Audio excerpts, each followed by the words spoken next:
ആറ്റുകാലിൽ അടുപ്പുകൾ ഒരുങ്ങുകയാണ്. കലങ്ങളിൽ നാളെ പൊങ്കാല തുളുമ്പും. ഭക്തിസാന്ദ്രമാണ് ചോറ്റാനിക്കര. മകം തൊഴാനായി എത്തിയ പതിനായിരങ്ങൾ ദർശനം നടത്തുകയാണ്. പൂരലഹരിയിലാണ് ചിനക്കത്തൂർ. പൊടിപാറിക്കാൻ വെടിക്കെട്ടും, മാറ്റുകൂട്ടാൻ കുടമാറ്റവും, ഒപ്പം പൂരപ്പറമ്പിലെ ആവേശവും. അതേസമയം പ്രതിഷേധ ജാലുയൊരുക്കി സമര പൊങ്കാലയിടാൻ ആശമാരും തയ്യാറെടുക്കുകയായി. നാടും നഗരവും ഉത്സവ ചൂടിൽ നിൽക്കുമ്പോൾ ചുട്ടുപൊള്ളുകയാണ് നമ്മുടെ അന്തരീക്ഷവും. ഭക്തിസാന്ദ്രമായ നിമിഷങ്ങളിലും ആഘോഷത്തിമിർപ്പിലും. പക്ഷേ ചൂടിനെ നിസ്സാരമായി കാണരുത്. മാർച്ച് മാസം ആരംഭിച്ചിട്ടേയുള്ളൂ, വേനലിന്റെ തുടക്കം മാത്രം. എന്നാൽ കേരളത്തിൽ ഇപ്പോൾ അസഹനീയമായ പൊള്ളലാണ്.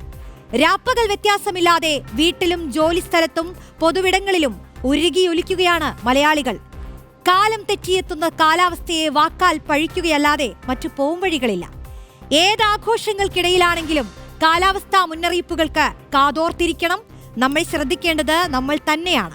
ചൂടിനെ പ്രതിരോധിക്കാൻ മാർഗങ്ങൾ പയറ്റണം. ജാഗ്രത അത് പ്രധാനമാണ്. വിശേഷ ദിവസങ്ങൾക്കായുള്ള നാടിന്റെ തയ്യാറെടുപ്പുകൾ കണ്ട് ചൂടൊന്ന് തണുപ്പിച്ച് ഇനിയുള്ള 1 മണിക്കൂർ നമുക്ക് ഒരുമിച്ച് കൂടാം. ന്യൂസ് ബസ് പോകുന്നു ആറ്റുകാലിലേക്കും ചോറ്റാനിക്കരയിലേക്കും ചിനക്കത്തൂരിലേക്കും, ഒപ്പം ചൂടിന്റെ ജാഗ്രതയിലേക്കും.